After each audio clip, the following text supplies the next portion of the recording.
All right, everyone, welcome to our session. Today we're going to talk about Filestore and NetApp Volumes.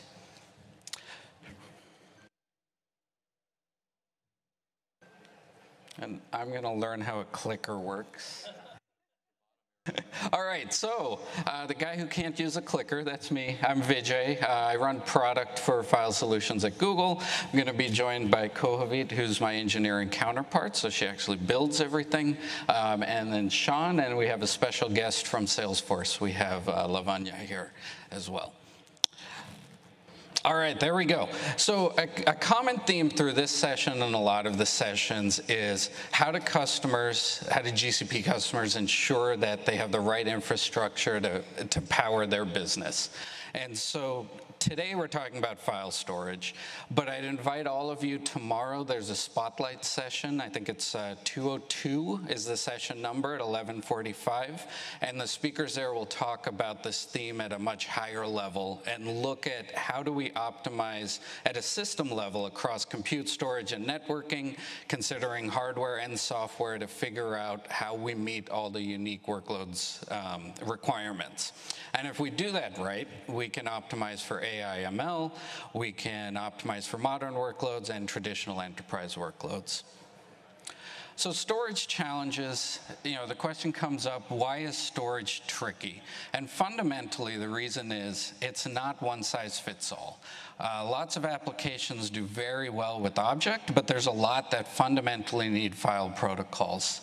And application workloads within the workload, they're not uniform either. Something like AI ML, as you guys know, the needs will vary dramatically. And if you're modernizing or you're migrating, you start looking at IOPS, you look at performance, you look at availability, you look at latency, and you end up, hey, I might need a combination of different services across block, file, and object. So with that in mind, what we're going to talk about today, first is a brand new product, Google Cloud NetApp Volumes. Then we'll start talking about AI, and we'll talk about Google Storage Fuse and a new product, Parallel Store. And then we'll talk about modern workloads like Salesforce. We'll talk about enterprise workloads like VMware and SAP, and how Filestore rounds out the portfolio. So, as of Thursday last week, we launched Google Cloud NetApp Volumes. And this is, well, if you're familiar with the NetApp offering that exists today in the Google Cloud Marketplace, you'll know that was a very tight collaboration between both companies.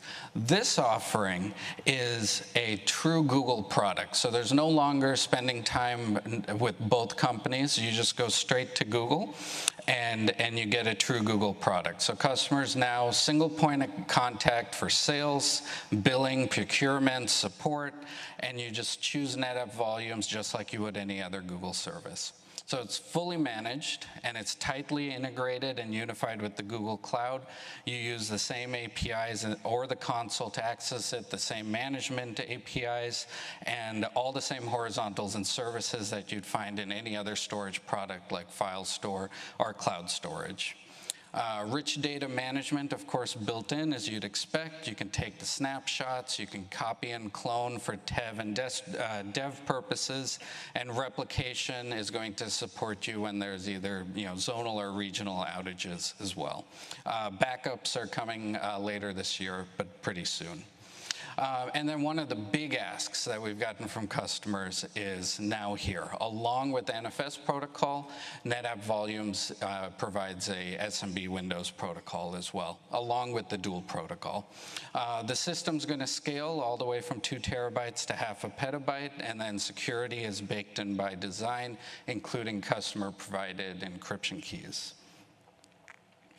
So let's dig into the functionality a little bit.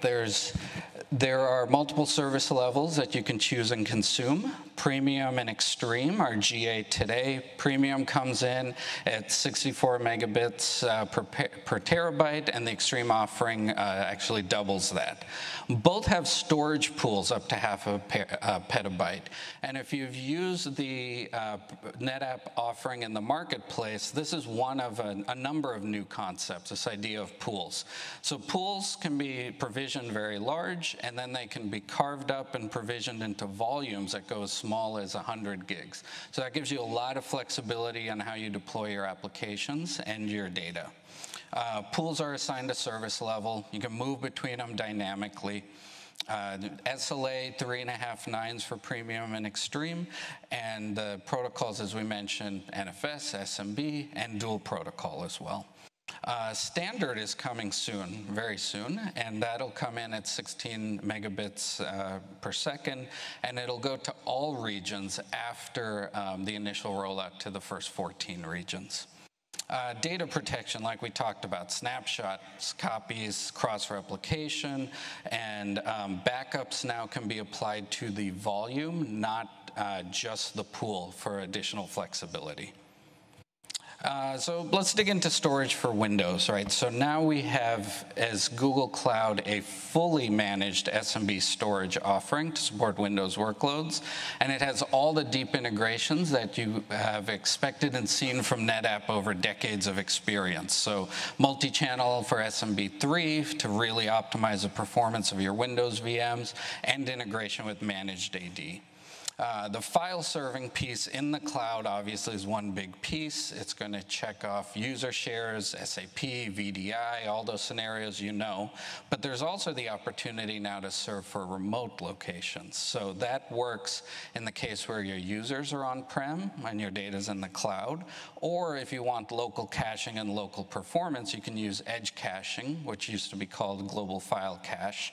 And in this scenario, your data is in the cloud on NetApp Volumes, and you can cache it across multiple locations in a VM on VMware, and you can configure the size, and all the Active Directory stuff you'd expect kind of gets inherited and just works seamlessly for you. The snapshot also is integrated right into Windows, so your Windows users can right-click, select the previous version, grab what they need without having to file a ticket, and then again, just integrate it outside the box. All right, next slide.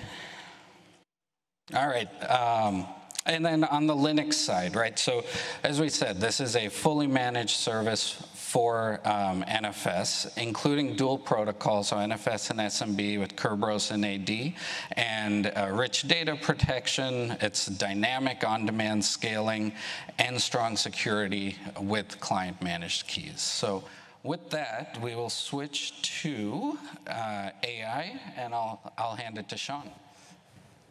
Great, thanks, Vijay. One of the things that, can you hear me okay? Is that, there, now it's turned up. Okay, so one of the things that we've been investing in, you heard Sundar and Thomas talk about this morning, there's a lot of things with AI that matter, right? However, a lot of the training models actually leverage and want to utilize file systems for their storage and the training, and they can't be refactored, or you don't have time to refactor that to take advantage of cloud storage, which really supports the large, massive scale, multi-petabyte, massive throughput requirements. But cloud storage is not the answer for all training models, right? And so there's a condition where you're looking at file system access to maximize those GPU and TPU resources instead of waiting for an extraction out of cloud storage, load it into the machines, and then run it in your cluster, right? So you want to minimize that, and you'll hear Lavanya talk a little about that as well. But one of the things that we've been doing is really thinking about this from a portfolio perspective. It is, where does NFS storage make sense? Where does POSIX make sense? And where does object storage, Fuse in this case, make sense? Fuse is an open source service that's been available, and people use that today with cloud storage to make their buckets mountable like a file system. It's not full file system, but it's think of it kind of an in-between. In all three of those scenarios, these are ways that you can maximize the GPU and TPU resources because the data is immediately available for training. Now, last Thursday, in addition to announcing and launching Google Cloud NetApp Volumes, we announced Cloud Storage Fuse. This is also generally available. It's also free, that you can now begin to use Cloud Storage Fuse with your buckets. Now you can mount those buckets like file systems. They behave and act just like you'd expect. They're not full file system semantics, so there are some nuances between using Fuse compared to NFS or POSIX, but it's a way that we have customers today using object storage. You'll hear Codeway talk about that in another session we'll reference at the end. They're using Cloud Storage Fuse for their avatar generation app, and they have massive scale. As you can imagine, they have millions of users using this, and it's now a supported offering from Google, which does make a difference as opposed to just rolling your own. We have multiple ways that you can actually use pre-built images to get started with Cloud Storage Fuse, and obviously we support PyTorch and TensorFlow for many of the applications that need that. So this is one of the other new file services, and I'm using file loosely here with Fuse, that we introduced in addition to Parallel Store. So last week was a busy week for us in the file solutions area.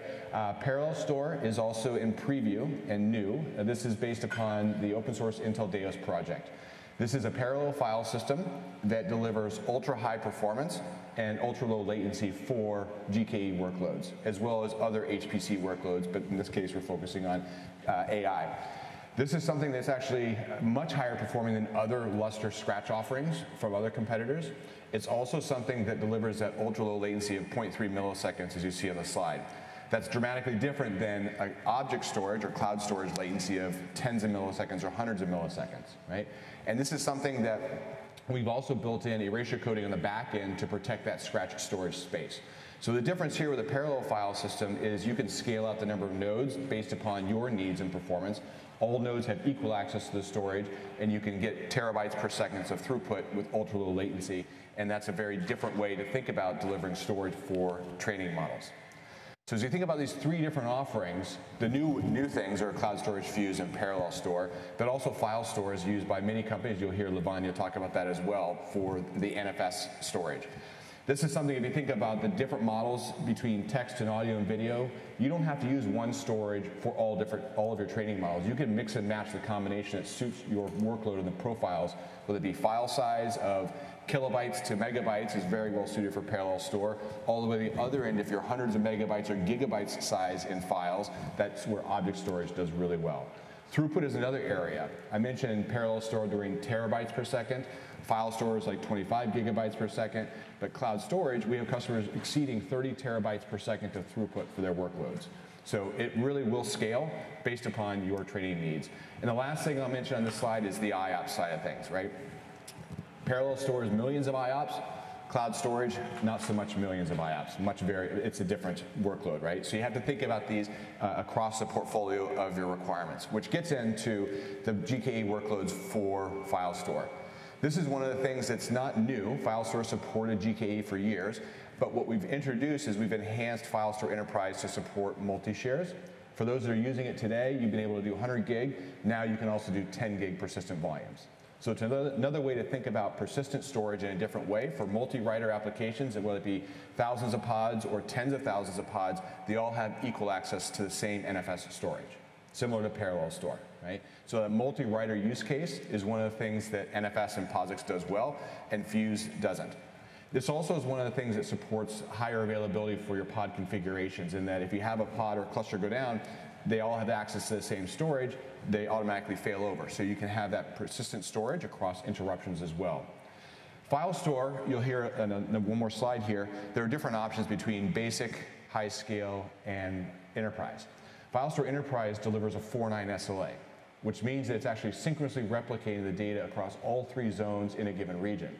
So if you're designing your cluster config with compact placement, you can look at different zones for availability, and now you're protected against a zonal outage for NFS storage. And lastly, Filestore Backups is now supporting, or next quarter will support GKE. So there's two different ways you can protect your GKE environments. Backup for GKE, which will protect the cluster configuration, applications, and/or data, and any options thereof. I'm not going to go into the details of backup for GKE, but that will also protect the data stored on persistent disk. Filestore Backups will just protect the Filestore data, and that's an interim solution. Integration with backup for GKE is on our roadmap, but you can at least now, very soon, be able to protect entire instances, or if you're using Filestore Enterprise, backup multiple shares. We've been mostly talking about the newness in terms of Parallel Store and Cloud Volumes. Filestore, we've also made some additional enhancements to the packaging and pricing for Filestore. I mentioned the 10 gig persistent volume support now for Filestore Enterprise. If you look at the top, we're also renaming Filestore High Scale to be Filestore Zonal to correlate to the availability of the storage service. Filestore Enterprise, we're renaming to Filestore Regional to again correlate to the availability of 4.9s that we're delivering through the SLA.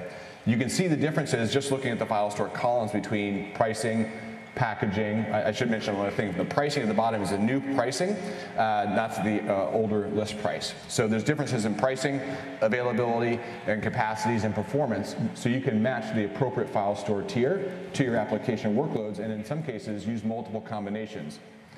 NetApp Volumes, you see on the second to the far right, different capacity, larger storage pools, different protocols that we support with Cloud Volumes now, NFS 4.1, SMB. There are also other roadmap items for file store, including backup and NFS 4.1. And then you can see on the far right, parallel store. So I wanted to give everybody just a quick perspective that this is a file solution portfolio based upon what storage is optimized for your workload, whether that be a modern workload or an enterprise workload or an AI workload. These are the solutions that are really going to support those various needs. And with that, I'd like to introduce and bring up Lavanya to share how she and Salesforce have been using GKE and FileStore. Sure. Thank you, Sean. So this button, right? Hello, everyone. Thanks for joining us today. I'm going to share you how we are leveraging file stores at Salesforce. So we are small DevOps team managing Salesforce DevOps operations for the AI research team. At Salesforce, our AI research team are building constantly building large language models, which are computer vision, natural language processing models, and then AI for sciences, AI for economics, whatnot, and also the latest generative AI models. For training all these models, we have been using file stores for more than 4 years now. And the main advantages, the use case that we are using is, for training the models, we need to store massive amounts of data, which is petabytes of data sometimes. And we do provision multiple instances of file stores for storing that data. And based on the use case, we do select the type of the file store that is optimal for that use case. So the advantages that we are getting here is they are simple to create and simple to manage, and most of the file stores are scalable. We can either increase the size or decrease the size as per our use case. And also we we followed few techniques to optimize the throughput. We have provisioned the file stores and file store instances in same region as the compute instances so that we can get maximum throughput. And also you can configure GVNIC such as network interfaces to get best performance. So coming to the file store categories, so the one we are mostly using is the high scale, which is also named as zonal now.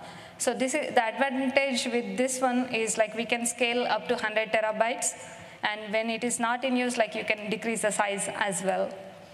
And for the workloads where we need more than 10 terabytes of data size, then we go for high scale. And also when we provision project-specific file stores, which are shared by multiple team members. So in that case, these are proven to be very high performance. Oh, can you turn me off? Hello? Okay. So maybe I will not wait for the question for the audience. So let me try to give you a quick question. So it seems where you have AI workloads, so the costs seem like it requires, you require endless number of resources of infrastructure, which includes networking, storage, compute.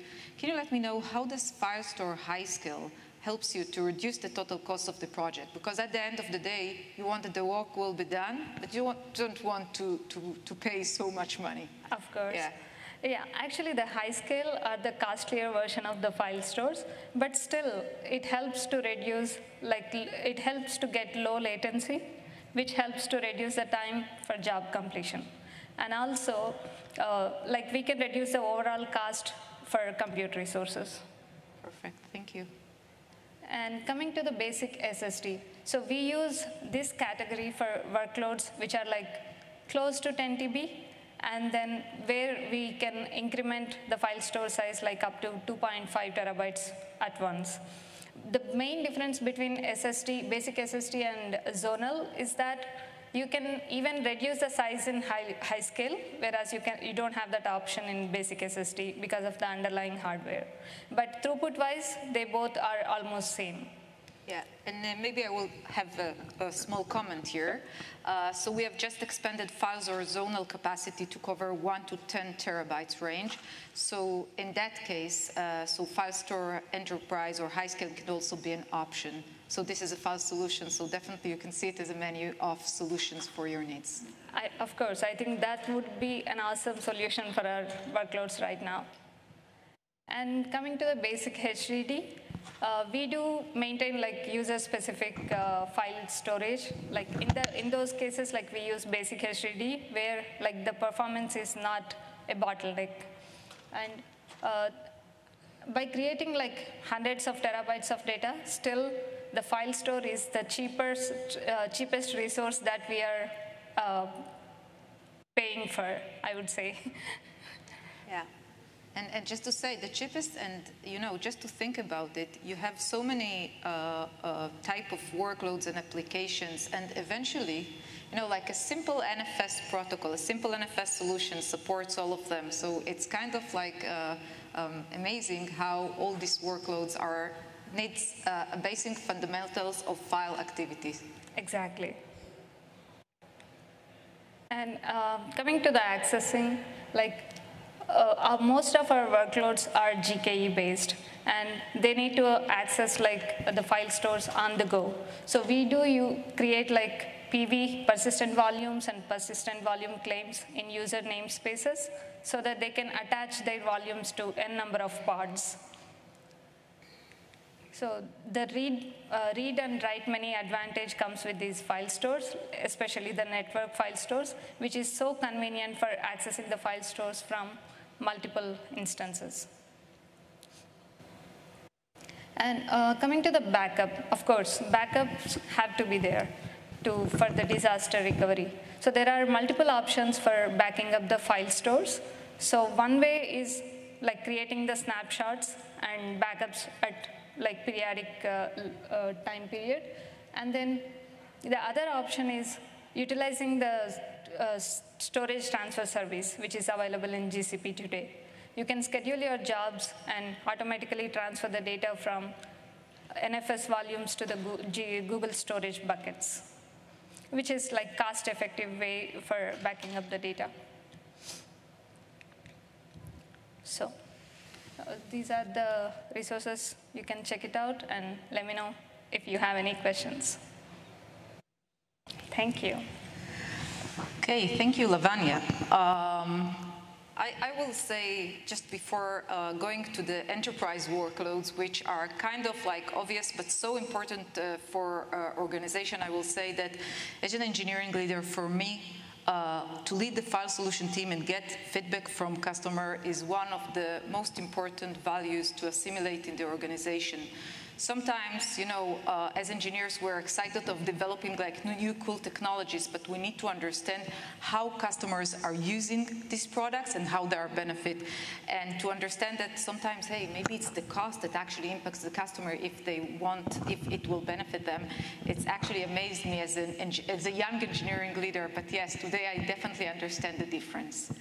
So let's talk a bit about enterprise workload. So while there are many types of enterprise workloads, most of them share similar characteristics. The workloads are critical to the daily operation of the business and its success. And what is common that they have no tolerance for disruption or compromise on data protection or data correctness. They consistently and simply need to work. That's all, right? So in the upcoming slide, I will give you some kind of two examples of how Filestore original offerings supporting most of the enterprise workloads, and how eventually these workloads are critical for the customers who are migrating to the cloud. So the first one is GCVE, Google Cloud VMware Engine. So this engine helps customers to migrate to the cloud with minimal disruption without the need to converting their virtual environment to the cloud-specific environment. So they simply need to copy, okay, the environment, and by that they reduce the time and the complication of the migration process. And this method is well being used by our customers. So if I'm talking about Filestore, but by the way, also NetApp. So first of all, Filestore tiers are GCV certified. And it means that when we're using Filestore, customer can customize their data store exactly to their needs. And there are several use cases on this slide. So they can either, or the main two of them is they can either start from very small capacity or expanding their storage without adding any additional of GCV compute nodes. And the second use case, that in case of disaster recovery, the customer can save cost by running minimal GCV resources and full storage and only expand the GCV resources when recovery is required.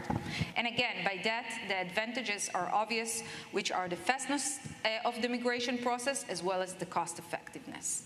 So as for Filestore, it's supported for all GCV regions. Some of them are not GCS. And all the features like external backup are available in the GCV use cases. So I mentioned NetApp. So NetApp CVS is also supported GCV in North America and EMEA regions. And upcoming in Q4, NetApp Volume is going to be GCV supported in Q4. So let's give example for critical application and their use in the importance of their reliability and high availability. So the first one is the shared file use cases in the cloud. So there are many applications and workloads that are critical to organization, whether we are talking on production systems, okay, web servers that are used for the customer commerce, or shared resources that needs to spin up more GKE nodes to address business needs on demand, and there are more and more, okay? Any interruption of this use case can cause severe impact on the org. And we have, for that, the answer of Filestore architecture that can be one of the solutions to ensure business availability and data integrity. As Sean already mentioned, Filestore Enterprise has regional availability that support full 9's SLA. Currently it supports from 1 to 10 terabyte, and soon it will support for 100 terabyte. So every time the application actually makes a write, so the data is being synchronously replicated in 3 different zones. So every time we have a zone outage, well, not every time, I hope it's rarely, so the application doesn't know about that, and it's seamless to the user. And also all maintenance operations are not disruptive, that this is even further reducing the risk to the organization. So, last slide. So SAP is a great example for critical business applications that use both for cloud-native customers as well as migrating customers to the cloud. I guess I don't have to explain how the critical and important the availability of this SAP application to the business. In this architecture doc, you can actually see 3 major components that I would like to highlight that eventually ensuring the performance and the high availability for our customers. The first one is at the DB layer, we have the HANA-DB workload. So we have improved the efficiency with introducing Hyperdisk Extreme new service, which is designed for extreme workload that needs high IOPS for DB workloads. The availability of is ensured in this case for with the HANA-DB replication. Up on the stack, we have at the application layer the Filestore Enterprise for regional availability of shared files, which we already mentioned in the former slide, which is replicated in 3 zones. Actually, here you see like 2 like purple squares, which represent 2 zones, but actually we support 3. And lastly, using the backup NDR for offsite replication in case of regional failure. So Google Cloud Backup NDR can back up the DB and the app, while Filestore can back up the shared files and recover them in different regions in case of a disaster. So these, like the GCVE and the SAP, were like example for critical application that customers uses Filestore to support the organization. Well, that was the last slide, and the next, I would like to encourage you to join the next session if you are interested about storage, so you are more than welcome.